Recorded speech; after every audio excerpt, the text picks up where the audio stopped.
એલા ભાઈ મારી ભત્રીજીને એને સ્કૂલમાં એડમિશન કરવાનું હોય તો કઈ સારી સ્કૂલ હોય તો મને કહે ને. હાલ ભાઈ તો તને લઈ જાવ નોબલ વિદ્યાલય આજીડેમ ચોકડી રામેશ્વર પાર્કમાં બેહી જા આપણી ગાડીમાં. હાલ ભાઈ. તો મિત્રો આપણે આવી ગયા હતા નોબલ વિદ્યાલય Rameshwar park main road Bhavani complex. તો ચાલો અંદર આપણે વિઝિટ કરીએ.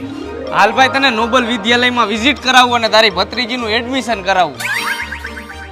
તો જેવા જ અમે નોબલ વિદ્યાલયની અંદર આવ્યા ત્યાં નાના નાના બાળકો રમત સાથે ગમત કરતા જોવા મળ્યા અને અહીંયા નાના ધોરણથી જ ગણિત વિજ્ઞાન અંગ્રેજી જેવા વિષયનો પાયો મજબૂત કરવામાં આવે છે. અને નોબલ્સ વિદ્યાલયમાં ધોરણ 1 થી લઈને 12 સુધી એક જ શાળામાં બાળકો અભ્યાસ કરે છે. અને અમે આવી ગયા બેબીને લઈને એડમિશન કરાવવા અને મેડમને કહ્યું કે અમારે આ બેબીનું એડમિશન નોબલ્સ વિદ્યાલયમાં કરાવવાનું છે. અને મેડમે અમને ખૂબ જ સારી રીતે નોબલ્સ વિદ્યાલયની વહીવટી બાબતે કાર્ય પદ્ધતિ શૈક્ષણિકની પ્રવૃત્તિની માહિતી આપી. મેડમ મેં સાંભળ્યું છે કે નોબલ વિદ્યાલયમાં છેલ્લા 10 વર્ષથી સ્ટાફ કાર્યરત છે. આ તો બહુ સારું કહેવાય. હા, એ તમારી વાત સાચી છે. અન્ય શાળાની જેમ અમારી શાળામાં સ્ટાફ બદલાતો નથી.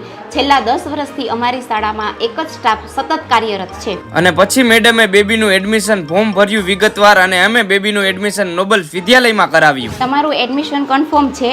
એડમિશન ફી જે છે એ માફ છે અને શાળા તરફથી તમને એક જોડી જે યુનિફોર્મ છે એ આ ફ્રી આપવામાં આવે છે. સારું થયું ભાઈ તું મને આ નોબલ વિદ્યાલયમાં લઈ આવ્યો. હા ભાઈ, નોબલ વિદ્યાલયમાં તારા સગા સંબંધીને કોઈને પણ એડમિશન કરાવવું હોય તો 25/5/2024 સુધીમાં કરાવી લે.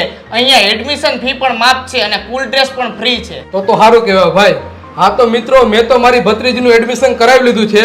તો તમે શેની રાહ જુઓ છો? તો તમે પણ તમારા બાળકોનું એડમિશન કરાવવા માંગતા હોય તો એકવાર અવશ્ય મુલાકાત કરો નોબલ વિદ્યાલયની. અને આ વિસ્તારમાં ઝળહળતું પરિણામ તો લાવે જ છે, સાથે સાથે સહઅભ્યાસિક પ્રવૃત્તિઓ જેમ કે તમે જોઈ રહ્યા છો સ્કેટિંગ અને તમે જોઈ રહ્યા છો અહીંયા તમારા બાળકોને કરાટે ક્લાસીસ પણ કરાવવામાં આવે છે. અને નોબલ્સ વિદ્યાલયની અંદર વિશાળ કબડ્ડીનું ગ્રાઉન્ડ છે, તેમજ તમે જોઈ રહ્યા છો વોલીબોલનું પણ ગ્રાઉન્ડ અહીંયા જ રાખેલું છે અને ક્રિકેટનું ગ્રાઉન્ડ પણ અંદર જ છે. તો દર વર્ષની જેમ વહેલા તે પહેલાના ધોરણે અહીંયા એડમિશન કરાવવામાં આવે છે. તો અત્યારે તમે વિઝિટ કરો નોબલ વિદ્યાલયની આજીડેમ ચોકડી રામેશ્વર પાર્ક રાજકોટ.